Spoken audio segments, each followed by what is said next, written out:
기후위기와 그린 뉴딜을 뻔하고 쿨하고 섹시하게 소개합니다. 그것이 그린 뉴딜 핫라인이니까. 그린 뉴딜 핫라인.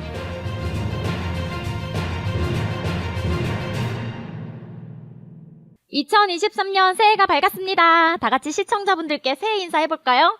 그린 뉴딜 시청자 여러분, 올 한해도 기후위기로부터 안전하시고 복 많이 받으세요. 와! 네, 쌤들도 새해 복 많이 받으세요. 네, 새해 복 많이 새해 받으세요. 복 많이 받으세요. 네, 너무 반갑습니다. 2023년을 맞아서 저희 모두 나이가 한 살씩 먹었는데 기분이 어떠신가요? 아니 나이가 한 살 먹었다니요. 이제 만으로 바뀌는 거 모르세요, 쌤? 아, 맞아요. 2살 어려지는데. 2월 22일 제 생일. 근데 나이가 한 살 더 먹습니다. 아니, 얼마 안 남으셨는데요? 저는 연초에 우연히 어머니 아버지 나이와 제 나이를 더해봤더니 올해 한국 나이 기준으로 200살인 거예요. 그 어머. 순간 이런 느낌이 들었던 장다울입니다. 저는 다시 20대로 돌아갑니다. 축하드립니다. 너무 기쁘네요. 어머나, 예. 청취자 여러분도 새해 복 많이 받으시고 오늘 댓글 소개해드리도록 하겠습니다. 저희가 지난주에 퀴즈를 하나 냈었는데요. 어떤 퀴즈였냐면 이번에 있었던 카타르 월드컵에서 우리나라 한국과 같이 H조에 속했던 유럽의 포르투갈, 남미의 우루과이, 아프리카의 가나, 그리고 아시아의 한국 중에서 역사적으로 가장 많은 온실가스를 배출한 국가는 어디일까요? 라는 퀴즈를 냈었는데요.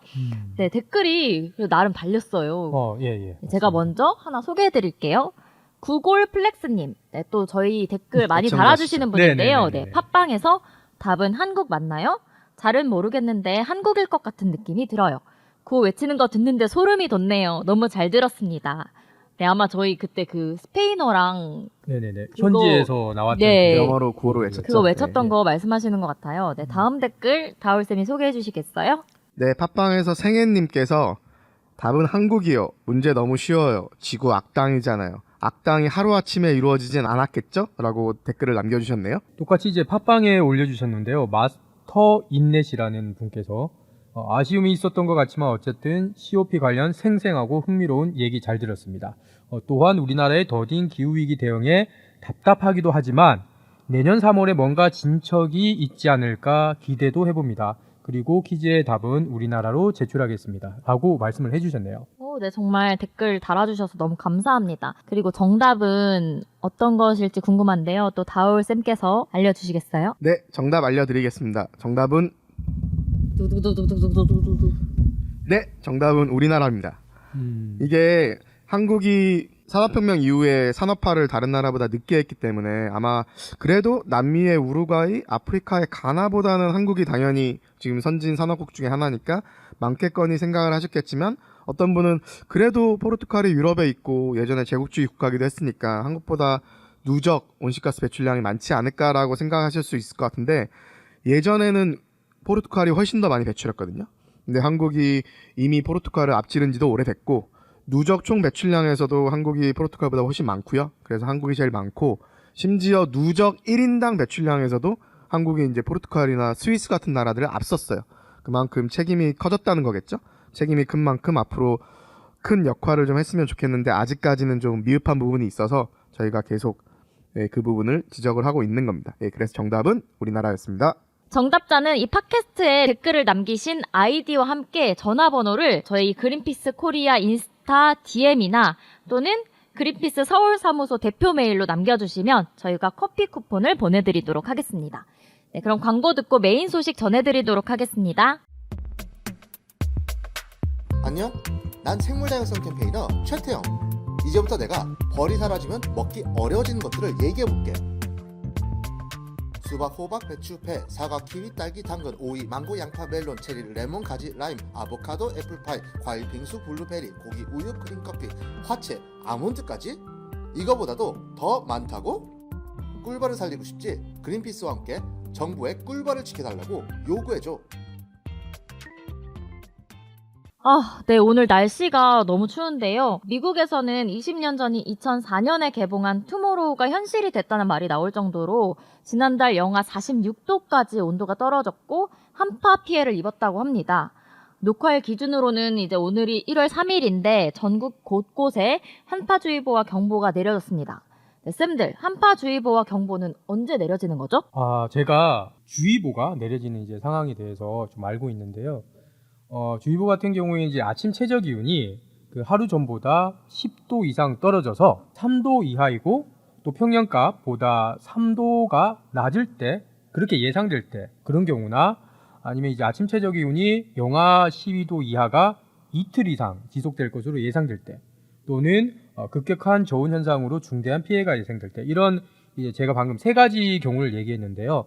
이 가운데 하나가 해당이 되면 주의보라고 그렇게 얘기를 해요. 그리고 제가 주변에 보니까 아니 지구 온난화 또는 가디언이 얘기하는 것처럼 지구 가열화라고 하는데 그럼 온도가 계속 따뜻해지는데 왜 한파가 와서 겨울이 추운 거지라고 생각하시는 분들이 좀 있으신 것 같아요. 예전에 미국 트럼프 대통령도 뭐 지구 온난화라고 하면서 왜 겨울이 더 추워지냐 뭐 이런 얘기를 했었는데 진실은 겨울 평균 기온은 지속적으로 올라가고 있어요. 근데 이상 한파는 더 빈번해지고 강해지고 있거든요. 즉 이번에 이 한파도 기후변화의 결과인 거죠. 이걸 조금 더 과학적으로 설명하면 북극을 중심으로 회전하는 제트기류가 있거든요. 이 제트기류가 북극에 있는 냉기가 남쪽으로 밀려서 내려가지 못하도록 막아주는 역할을 하는데 지구온난화로 인해서 북극 온도가 높아져서 고緯도인 북극지방과 중위도 지역인 우리나라가 중위도에 있죠. 이 중위도 지역과 고緯도인 북극지방과의 온도 차이가 줄어들어 버리면 이 제트기류가 약해져요. 그래서 북극의 냉기가 남하하게 되고 그래서 한파가 발생하게 되는 거죠. 그래서 연평균 기온과 또는 겨울철 평균 기온은 지금 계속 올라가고 있는데 기후변화로 인해서 오히려 이런 이상 한파는 더 빈번해지고 강해지는 어떻게 보면 이런 모순적인 상황이 진행되는 거죠.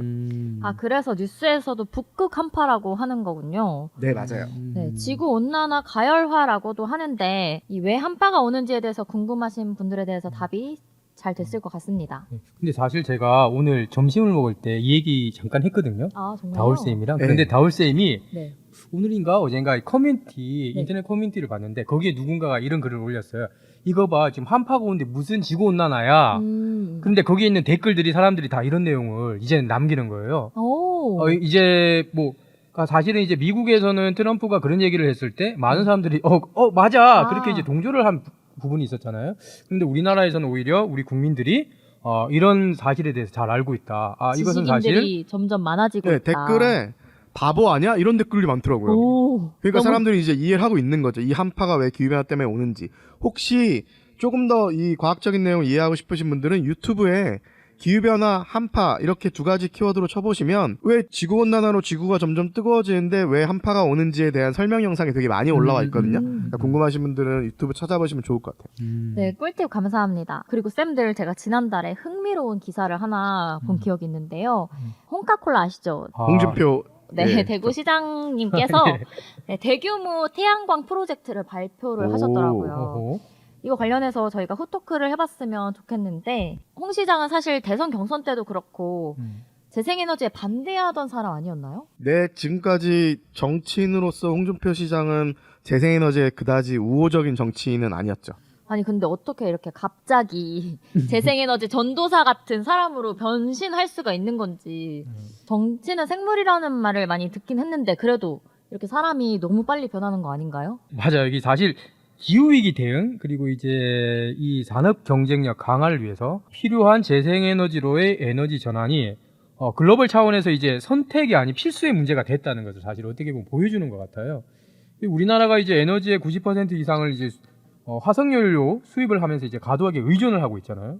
어떻게 보면 그래서 우리나라가 이제 재생에너지를 확대해야 되는 것은 당연한 선택이에요.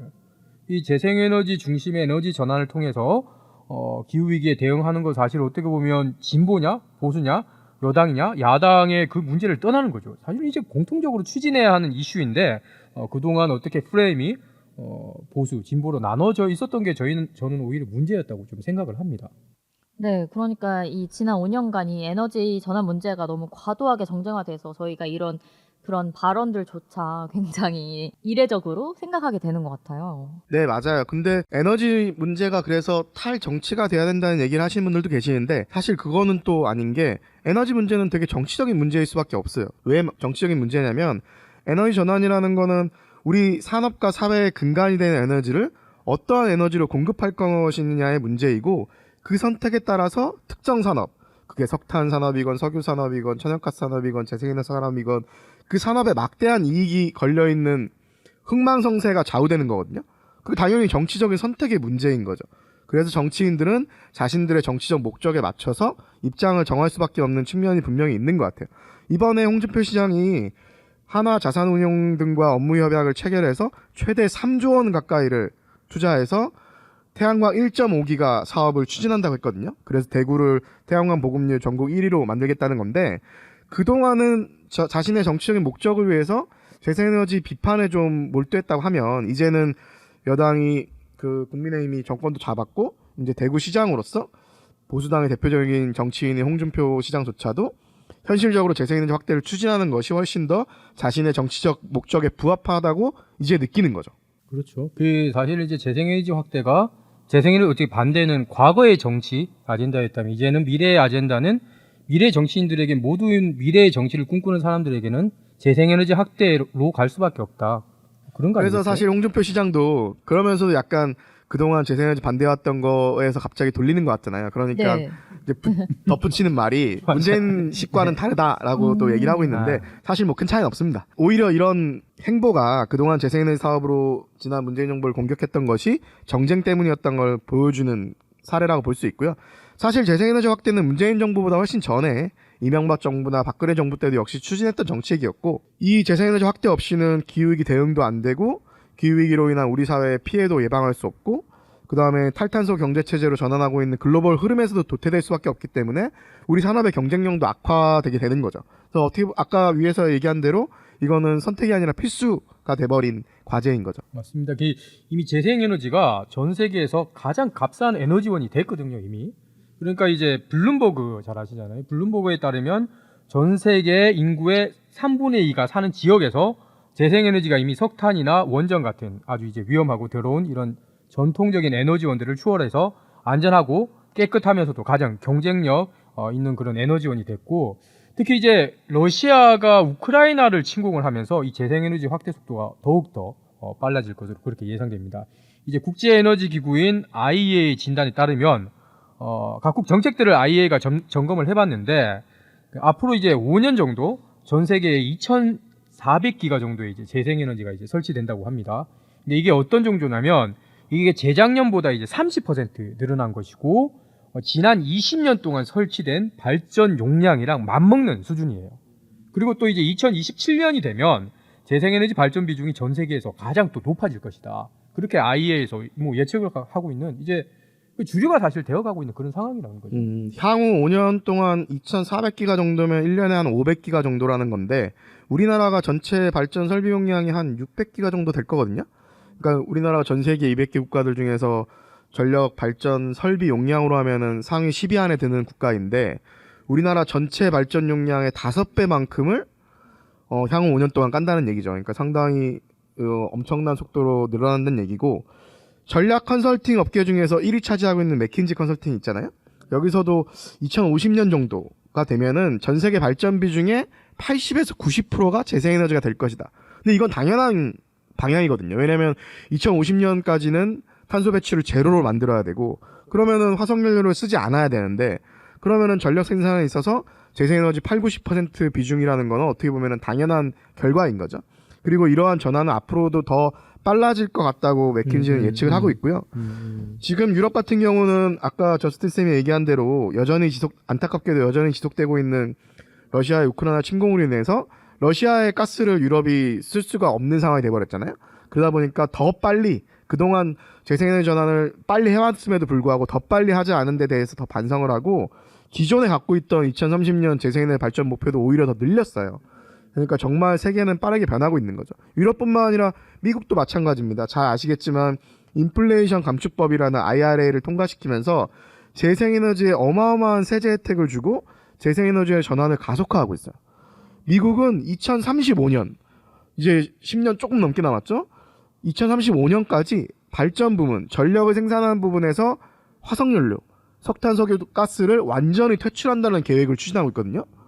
우리나라는 지금 2050년까지 추진하는 계획도 아직 이번 정부에서는 제대로 나오지 않았는데, 미국은 우리보다 무려 15년이나 더 빠르게 발전 부분에서 화석연료를 완전 퇴출하겠다는 거예요. 그 얘기는 다시 얘기하지만 재생에너지가 80-90%가 된다는 거죠. 이거는 어떻게 보면 당연한 결과인 거예요. 그리고 이렇게 재생에너지가 전 세계적으로 확대되고 있는 이유는 아주 명확해요. 왜냐하면 현재 우리 인류가 당면한 가장 큰 위험이 기후위기인데 이 기후위기를 일으키는 온실가스 배출은 에너지 사용으로 인해서 4분의 3이 나오거든요. 온실가스 배출의 4분의 3이 에너지 사용 때문에 그래요. 여기서 에너지라는 거는 82%가 화석연료, 즉 석탄, 석유, 천연가스.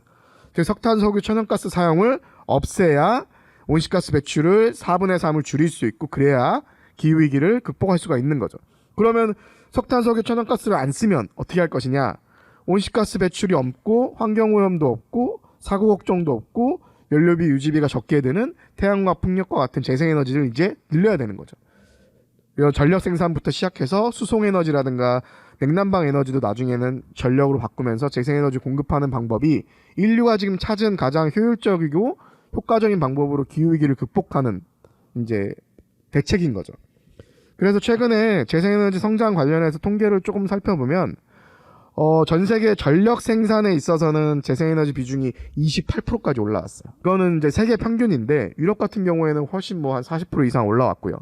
특히나 선진국 OECD 국가들 같은 경우는 40% 이상 올라왔고요. 근데 우리나라는 한 4, 5% 정도밖에 안 되니까 여전히 쫓아갈 일이 이제 많이 남았죠. 그리고 아까 저스틴 쌤 얘기한 것처럼 이제 풍력 발전이라든가 태양광 발전의 경제성이 그동안 많이 개선되면서 기존의 석탄이나 원전보다 싸진 지역들도 많고요. 이런 변화들이 이제 일어나고 있고 정말 빠르게 재생에너지가 늘어나고 있는 거죠. 제가 사실 3년 전에 연탄 봉사를 했던 기억이 나는데요. 그게 이제 연탄 봉사는 이제 할 게 아니라 태양광을 설치해드리는 봉사를 맞아요. 해야 되지 않을까 사실은 저는 싶네요. 더 이상 과거에 제가 네. 대학생 때 연탄재 함부로 차지 말라는 시가 있었어요. 맞아요. 선생님이 시가 있을 때 이 연탄이 얼마나 소중하고 사랑을 상징하냐 이런 생각을 했었는데 지금은 좀 사랑의 연탄이란 말은 더 이상은 할 수 없는 그러네요. 왜냐하면 인류의 이제 위기를 가져오는 화석연료이기 때문에 좀 사랑의 재생에너지라든지 이런 것으로 조금 전환을 하는 것 그것도 좀 필요하지 않을까 좋네요. 생각이 네. 듭니다. 그 다경쌤 얘기한 것처럼 연탄 대신 그러니까 온실가스를 많이 배출하는 연탄 대신에 태양광을 설치하는 것도 바람직한 방법이 될 수 있고요. 네. 근데 사실 연탄을 쓰는 분들이 계신 주거 형태는 태양광을 설치하기 어려운 곳들이 많아요. 아, 그런가요? 그러니까 제일 좋은 방법은 이제 전기를 통한 냉난방 시스템으로 바꾸고 그 전기를 어딘가에 태양광과 풍력으로 만들 수 있는 시스템으로 가는 게 좋겠죠. 쪽방촌에다가 태양광을 다 설치할 수는 또 없으니까요. 그러네요. 그 방향으로 가는 게 우리나라에서는 현실적으로 가장 좋은 방향이지 않을까. 그래서 그런 사업들도 네. 지자체나 시민단체에서 이미 하고 있는 곳들이 있어서 아, 정말요? 이제는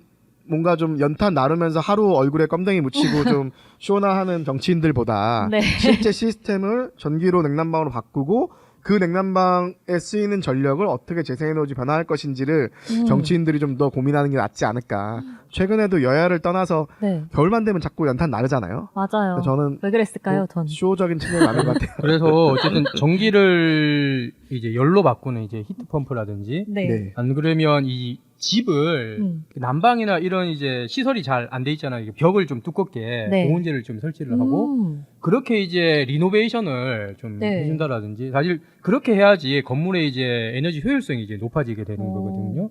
그러니까 좀 주거적으로 열악하게 사시는 분들한테 그런 집들을 이제 마련을 해준다라든지 그렇게 리노베이션을 해준다라든지 저는 좀 이런 에너지 전환 문제가 그런 분들을 위한 좀 복지 문제하고도 함께 갈 수 있는 네. 부분이 그런 측면에서 정말 발견할 수가 있다고 생각이 들어요. 좋은 네. 대체 방안들이 굉장히 많은 것 같아요. 음. 그런데 제가 최근에 뉴스를 보면서 이제 올해 전기요금을 킬로와트 시당 13원 정도 인상을 한다고 해요.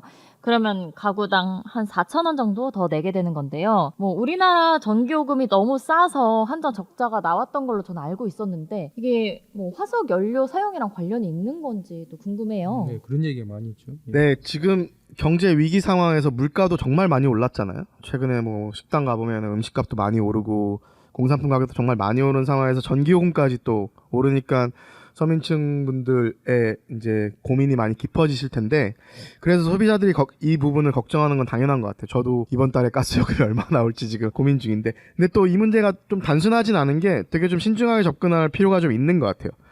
예를 들어서 우리나라 전기요금 같은 경우에는 사실 천연가스 발전의 경제성이 우리나라의 전기요금을 결정하는 구조거든요. 이게 좀 복잡한 얘기긴 한데 쉽게 설명하면은 천연가스 발전의 도매 요금이 얼마냐에 따라서 우리나라의 이제 전기 요금이 결정이 돼요. 근데 예전에는 한국전력이 천연가스 발전사들로부터 사던 도매 요금이 과거에는 한 120원 정도 했었는데 이제는 천연가스 가격이 킬로와트시당 거의 250원까지 2배 이상 늘어났고요. 그러다 보면 한전의 평균 도매 요금이 과거에는 한 7, 80원 정도 했는데 지금은 한 250원 이상 내고 있는 거예요. 그러니까 과거에는 한 80원이면 사올 수 있었던 전기를 한전이 250원 정도를 주고 사오는 상황인 거예요. 그러면 거의 한 3배 이상 올랐죠? 근데 한전이 그렇게 250원 이상 주고 사온 전기를 소비자들, 가정이라든가 산업이라든가 가게라든가 이런 소비자들에게 팔 때는 평균 한 120원, 110원 정도에 팔아요. 그러면 250원으로 사와서 110원, 120원으로 파니까 한전은 킬로와트시를 팔면 팔수록 100원 이상 손해를 보는 제도적인 한계를 지금 가지고 있어요. 왜 그러냐면 정치인들이 전기요금 오르면 표 떨어지니까 안 올리고 있는 거죠. 그러면 이걸 다 올려야 되냐? 그거는 또 해결책이 아니고요. 애초에 좀 제도 자체를 좀 바꿀 필요가 있는데 우선은 최근에 그 기사들 보면은 막 4인 가족 중심으로 얼마를 더 내야 된다 막 이렇게 나오는데 우리나라에서 4인 가구가 이제 차지하는 비중이 10몇 프로로 되게 줄어들었거든요. 그래서 사실 아까 4,000원 정도 더 내게 된다고 박영쌤이 얘기했는데 우리나라 가구당 평균 전력 사용량이 한 300kW 정도 되고요. 이게 아파트에 사시는 분들은 고압 요금을 쓰기 때문에 고압 요금 기준으로 하면은 작년 1월 달에는 똑같은 양을 썼을 때 36,000원 내던 거 올해 한 4만 원 내는 거예요. 그러면 월 4,000원 증가하는 게 맞는데 사실 이 안에 기후위기 대응을 위한 요금은 한 2,000원 정도밖에 안 내요. 근데 과연 우리가 2,000원을 내면서 기후위기를 막을 수 있을까는 좀 고민해 봐야 될 문제고 근데 문제는 한전이 이렇게 아까 얘기한 대로 팔면 팔수록 손해인 상황에서 작년에 3분기까지 적자가 22조였거든요. 22조. 그리고 그 적자를 메울 수가 없으니까 사채 발행을 했는데 작년에 사채 발행한 게 어머. 70조 원이에요. 저희 한전 망하는 거 아니에요? 근데 이 한전을 망하게 정부가 두지 않을 거 아니에요. 네. 공기업이니까 51%가 정부 소유거든요. 네. 그러면 결국 한전이 작년에 돈을 빌렸었다는 건데 아, 네네. 그 돈을 나중에 갚아야 되잖아요. 네. 근데 작년에는 고금리 상황이었잖아요. 네. 그럼 당연히 이자도 높았겠죠. 네. 나중에 이 돈을 갚아야 되는데 누가 갚아요? 한전은 공기업이니까 정부가. 정부가. 그 얘기는 우리가 갚는 거예요. 아, 그러니까 오마이갓. 결국 지금 당장 우리가 매달 전기요금을 싸게 낸다고 하지만 네. 결국에는 이 빌린 돈을 더 비싸게 나중에 갚아야 되는 거거든요. 그러니까 사실상 지금 말도 안 되는 상황인 거죠. 그러네요. 그러니까 우리가 지금 매달 4,000원이 아니라 뭐 한 10,000원을 낸다 하더라도 나중에 그게 더 싸게 먹히는 건데 지금은 국민들의 눈앞에서 이 내용을 속이고 있는 거죠. 사실 이 내용은 좀 저희가 좀 종합적으로 좀 들여다볼 필요가 있어서 저희가 다음이나 다다음 녹화 때 네. 이 전기요금 문제뿐만 아니라 가정에서 전기요금만 쓰는 게 아니라 냉난방 요금도 쓰고 그다음 자동차 뭐나 이런 운영하면서 또 수송에도 요금을 쓰잖아요. 네. 기름값 같은 거. 이거 포괄적으로 가정이 쓰는 에너지 비용 차원에서 재생에너지로 전환하는 게 오히려 에너지 비용은 더 싸거나 아니면 오르더라도 더 적게 오를 수 있다라는 거를 좀 종합적으로 얘기하는 시간을 가지면 좋을 것 같아요. 아무튼 그래도 전기요금이랑 가스요금이 올라서 부담되시는 분들 많을 텐데 소득 수준이 좀 낮은 가구에 대해서는 정부가 좀 에너지 복지 차원에서 보조금을 다른 국가들처럼 좀 늘릴 필요가 있고 그리고 나머지 중산층 이상의 가구에서는 사실 조금 요금을 부담하는 것이 오히려 나중에 더 큰 요금을 줄일 수 있는 방안이라는 거를 한번 생각해보는 기회로 삼으시는 것도 좋지 않을까 싶습니다. 네, 다올쌤 말씀을 들으니까 뭔가 눈 뜨고 코 베이는 그러니까 느낌이랄까요? 고삼모사라는 네. 이 말이 22조 원 적자에 사채 발행 70조 원 했다는 거 너무 무섭게 느껴지지 않으세요? 그러니까요. 저희가 나중에 어떤 후폭풍을 맞이하게 네. 될지 참 걱정이 됩니다. 네, 그런데 쌤들 또 제가 한 가지 궁금한 게 있는데요. 방송이나 신문 같은 데 보면 다 신재생 에너지라고 하고 뭔가 교과서 같은 데도 신재생 에너지라는 말을 많이 쓰잖아요. 근데 왜 쌤들께서는 또 우리 회사에서는 왜 신을 빼고 재생 에너지라고 이야기를 하는 걸까요? 신은 다 죽었기 때문에 죄송합니다. 아, 네. 저는 이제 종교가 있는 사람으로서 동의할 수 이건 없습니다. 애들이 빼야겠다. 아, 네. 예. 네, 선생님 이거 삭제입니다. 아, 니체 여기 얘기한 건데. 편집을 네, 하나요? 편집을? 많은 지금 네. 불교, 기독교, 그러니까. 천주교인들이 니체 지금 얘기한 건데 들고 폭풍 맞을 뻔했네요. 일어날 수가 삭제하겠습니다. 있으니까. 예, 네. 그런 어쨌든 다양한 의견은 예, 존중을 합니다. 그런데 정말 당영쌤께서 좋은 좀 질문을 해주셨어요. 사실 이 신재생에너지 이 표현은 엄밀하게 그 사람들이 좀 약간 재생에너지 하고 신재생에너지 똑같다. 새로운 재생에너지다. 이렇게 좀 생각을 하시는 분들이 계신 것 같은데 엄밀하게 얘기를 하면 신 점 찍고 재생에너지입니다. 아, 신점 재생에너지. 예, 그러니까 신에너지 플러스 재생에너지 이 합친 말이죠. 이 정부 공식 통계 사이트에도 그렇게 설명이 돼 있어요. 아, 어떻게 설명이 되어 있나요? 제가 여기 통계청 홈페이지를 들어가 봤거든요. 네. 그래서 이제 신재생에너지 정의를 그대로 여기 좀 카피 앤 페이스트 해왔는데 카피 앤 페이스트. 아니, 네, 그대로 설명해 주시죠. 요즘 뉴스에서 그 뭐 영어 많이 쓰시는 분 계신데 우리는 최대한 한국말을 쓰고 알겠습니다. 저는 컨트롤 예, C, 카피 앤- 컨트롤 V. 복붙. 네, 복붙을 하셨는데. 예, 요즘에 복붙 이런 말도 하지 말자고. 아, 예, 정말요? 너무 줄임말 쓰지 말자는 아, 그 KBS 캠페인도 있더라고요. 맞아요. 예. 막 뭐 넌 갈비야 뭐 예, 이런 갈비가 뭐요? 갈수록 비호가 아, 역시 MZ 세대. 아닙니다. 저 MG 아닙니다. 하여튼 그래서 이제 복사 붙여넣기를 제가 해왔는데 이렇습니다. 한번 읽어드릴게요. 한국에서는 관련 법률에 따라서 기존의 화석연료를 변환시켜 이용하거나 햇빛, 물, 지열 등 재생 가능한 에너지를 변환시켜 이용하는 에너지로 신재생에너지를 정의하고 있다. 그렇게 되어 있어요. 그래서 신재생에너지에서의 신에너지는 수소에너지, 연료전지, 여기서 중요합니다. 네. 석탄 액화가스화 에너지, 오, 중질잔사유 가스화 에너지야. 이름도 어렵네요. 너무 어쨌든 어렵네요. 지금 이건 화석연료잖아요. 네, 그러네요. 예, 그리고 재생에너지로 분류되는 게 뭐 태양, 풍력, 바이오, 폐기물, 지열, 수열, 해양에너지 뭐 11개.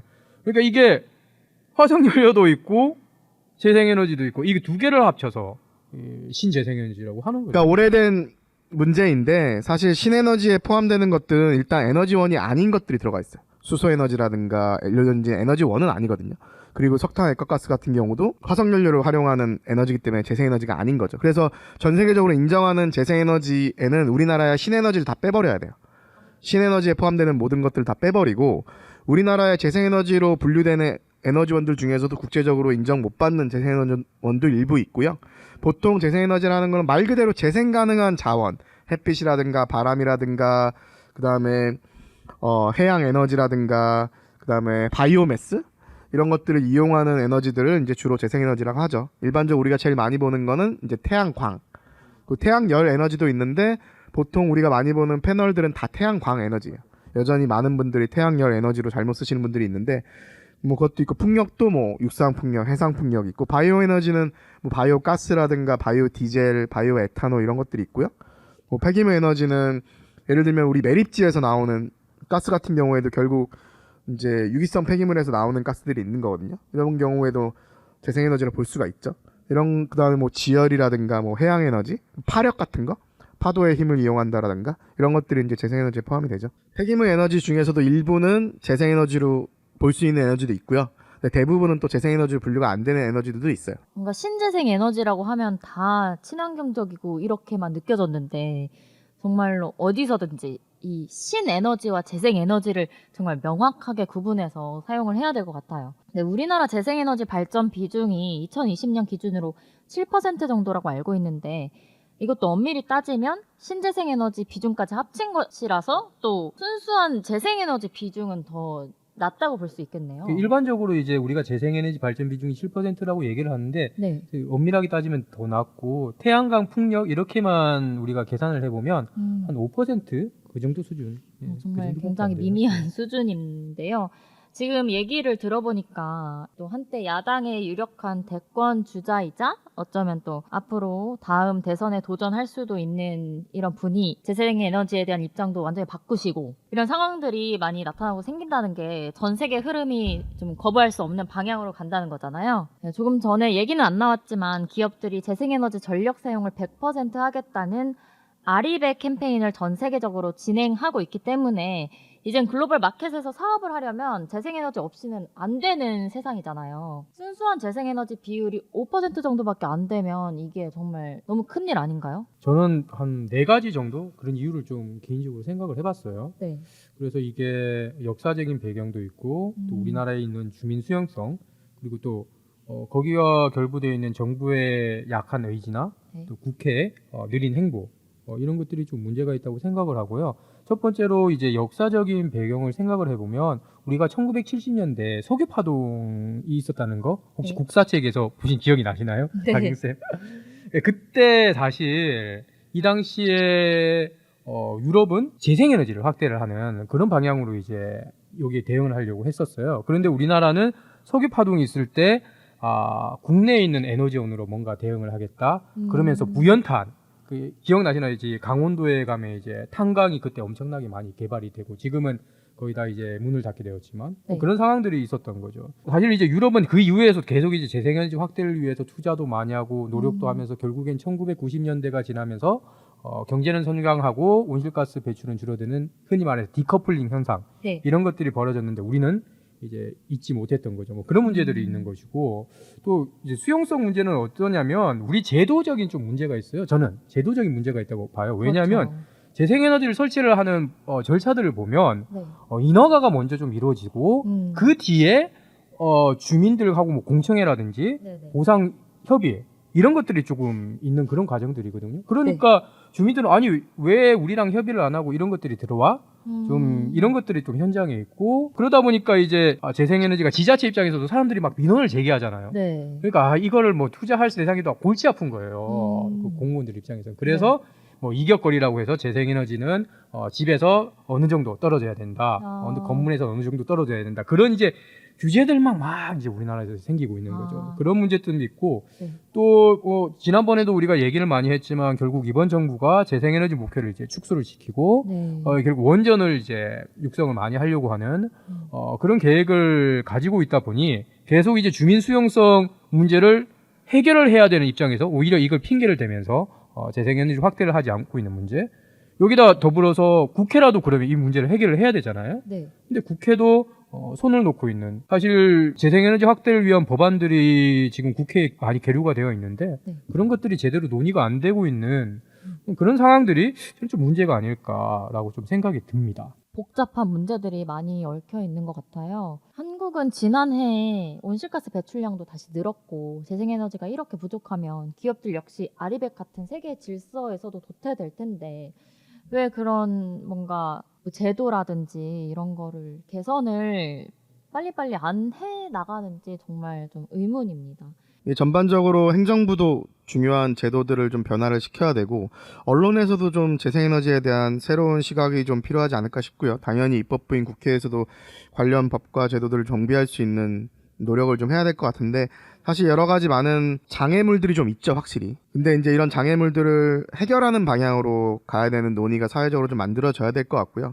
그 다음에 재생에너지의 일방적인 확대만이 또 정답은 아닌 거니까 어떠한 방식으로 어떠한 형태로 늘어날 수 있을지에 대한 사회적인 고민들도 좀 많아져야 될 것 같고 아리백도 정말 중요한데 아리백보다 더 중요한 거는 우리나라 기업들의 경쟁력을 지키는 것도 중요하지만 기후위기를 못 막으면 경쟁력 자체가 의미가 없는 거거든요.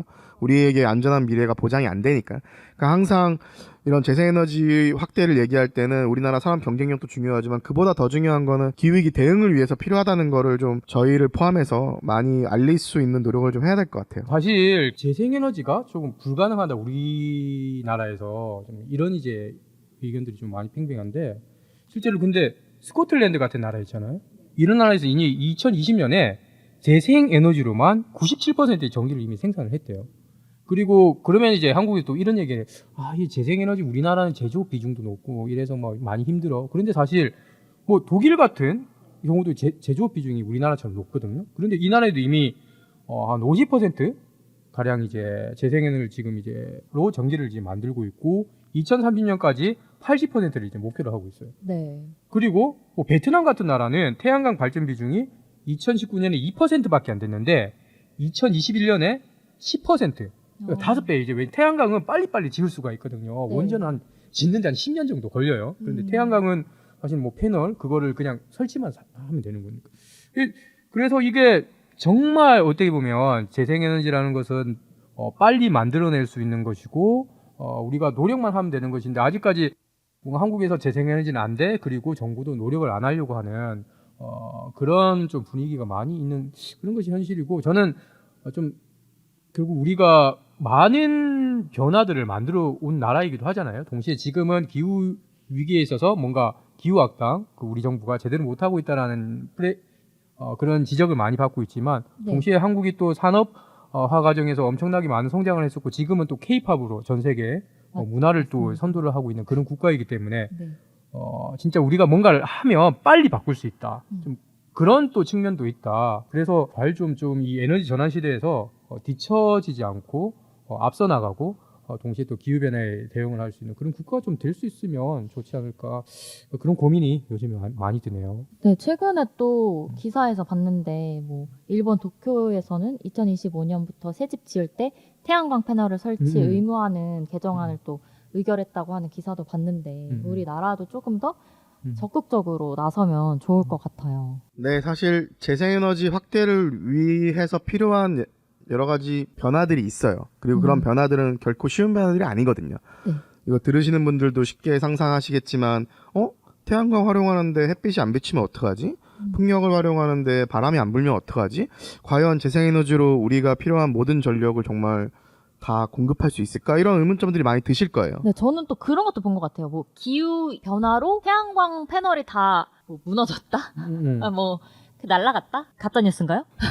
저는 네. 뭐 가짜 뉴스는 아니고 그럴 수 있죠. 또 뭐 태양광이 이제 만약에 산사태가 나거나 그래서도 뭐 그런 일이 네. 있었는데 뭐 비가 많이 오거나 이번에 네. 또 눈이 많이 와가지고 덮일 수도 있고 완벽한 저는 그 에너지원은 없다고 생각을 해요. 그런데 우리가 그 가운데서 가장 안전하고 리스크가 이제 줄어드는 에너지원을 찾아야 되는 것이고 그렇게 봤을 때 사실 저는 원전이 제일 위험하다고 생각을 하거든요. 그렇죠. 그 기상이변이 계속되고 해수면이 상승할수록 원전은 어디에 있어요? 해수면 주변에 네, 있잖아요. 맞아요. 이게 아무리 이 제방을 이제 쌓는다고 하더라도 네. 계속해서 이제 올라가는 해수면 수위 결국에는 미래에는 그 한계치에 이를 수밖에 없는 것이거든요. 네. 그렇기 때문에 가장 어쨌든 인간이 통제할 수 있는 완벽한 리스크는 없는 것이고 그렇다면 그 리스크에 네. 대비할 수 있는 가장 리스크가 적은 에너지원을 우리가 선택을 해야 되는 것이고 그렇게 봤을 때는 결국에는 재생에너지가 기후 위기 상황에서 더욱 그나마 가장 적합한 에너지원이 아닌가. 네, 지금 방송을 들으시는 분들께서 여러 가지 의문점과 궁금함이 있으시겠지만 네. 재생에너지 100%의 시스템으로 가는 거는 정해진 미래라고 보시면 될 것 같아요. 그 과정에서 우리가 해결해야 될 어려움들이 있는데 그 어려움은 극복 가능한 어려움들이거든요. 네. 근데 과연 우리가 석탄과 석유와 가스를 쓰지 않고 우리가 필요로 하는 전기를 공급받고 수송수단을 움직이면서 우리의 산업을 여전히 움직일 수 있을 것인가? 이 질문에 대한 대답은 아까도 말씀드렸지만 재생에너지로 이미 전 세계의 대부분의 국가들이 정해놓은 거거든요. 그러니까 어떻게 이 방향으로 갈 것인지에 대해서 좀 더 많은 고민을 하는 것이 이제 국가적으로 봤을 때도 훨씬 더 필요한 부분일 것 같고요. 그런 방향으로 전 세계에 가고 있는 국가들이 이미 많으니 우리는 우리 상황에 어떻게 적용할지에 대해서 잘 고민하는 게 순서가 아닐까 생각을 합니다. 네, 우리나라도 많은 고민이 필요할 것 같고요. 또 기업이나 정부나 또 다양한 곳에서 많은 노력을 해주면 좋을 것 같아요. 네, 그럼 방송 광고 듣고 마무리하도록 하겠습니다. 그린피스 자원봉사를 만나고 자원봉사가 재밌어졌다. 그린피스 자원봉사 함께하고 좋은 변화가 시작됐다. 플라스틱 제로 해양보호부터 기후위기 대응까지. 그린피스 자원봉사자는 환경보호 메시지를 널리 알리기 위한 다양한 캠페인을 함께 만들어갑니다. 지구를 위한 긍정적인 일을 시작하고 싶으시다면 지금 바로 검색창에 그린피스 자원봉사를 검색해 자원봉사자로 등록하세요. 네, 쌤들 오늘 방송 어떠셨나요? 사실 재생에너지에 대한 얘기를 좀 더 쉽게 전달하고 싶은 고민이 있는데 네. 여전히 대중 대상으로 강연을 하거나 녹음을 할 때도 마찬가지고 어떻게 하면 가장 쉽게 전달할 수 있을까에 대한 고민이 좀 들기도 하는 것 같아요. 근데 또 짧은 시간이다 보니까 저희가 하고 싶은 얘기 다 할 수는 없잖아요. 네. 그래서 혹시 방송을 들으시는 분들 중에서 재생에너지에 대해서 조금 더 공부해보고 싶거나 알아보고 싶으신 분들은 녹색에너지전략연구소에서 우리가 알아야 할 재생에너지의 모든 것이라는 보고서를 작년에 냈거든요. 네. 그래서 홈페이지가 gesi.kr인데 들어가시면 무료로 다운로드 받으실 수 있어요. 그러니까 궁금하신 분들은 요 내용을 참고해 보시는 것도 좋을 것 같습니다. 저는 오늘 재생에너지 얘기를 하면서 사실 왜 이렇게 재생에너지 얘기를 많이 하는 거야 그렇게 이제 생각하시는 분들도 많은 것 같아요. 재생에너지 특집이에요. 네, 그리고 뭐 기후 위기하면 뭐 사회 불평등 문제도 있고 기후 정의도 있고 뭐 기후 적응도 있고 여러 가지 많은데 왜 또 재생에너지야? 그런데 중간에 얘기를 했지만 우리나라가 재생에너지, 신재생에너지 네. 그렇게 했을 때 7% 정도밖에 안 된다는 거 너무나 이제 맞아요. 낮은 수치고 이거를 어제 빨리 온실가스를 감축하려면 일단 재생에너지부터 확대를 하고 에너지 효율도 높이고 이런 것들이 이제 착착착 이루어져야 되거든요. 네. 그러다 보니까 지금 재생에너지 문제에 대해서 얘기를 많이 하는 것이고 올 한 해 좀 재생에너지와 관련된 법들이 통과가 잘 될 수 있도록 저는 좀 국회에서 캠페인을 좀 많이 하려고 해요. 그래서 그런 부분들도 청취자분들께서 많이 관심을 가져주시면 시민들과 함께 또 2023년도 많은 변화를 토끼처럼 껑충 뛰어올라서 네. 이뤄내도록 하겠습니다. 네, 응원하겠습니다. 저스틴쌤. 저희도 사실 그동안 그린 뉴딜 한라인 녹음하면서 뭐 재생에너지로 바꿔야 된다 이런 말씀을 많이 해주셨는데 이번 회에서 굉장히 자세하게 이 재생에너지가 우리 삶과 어떻게 밀접하게 관련이 있고 또 수치상으로 어떻게 나타나고 있는지를 자세히 설명해 주셔서 우리 청취자분들께도 그렇고 정말 이해가 잘 될 것 같아요. 오늘 녹음은 여기서 마무리하도록 하고 끝까지 함께 해주신 청취자 여러분께 감사의 말씀 드립니다.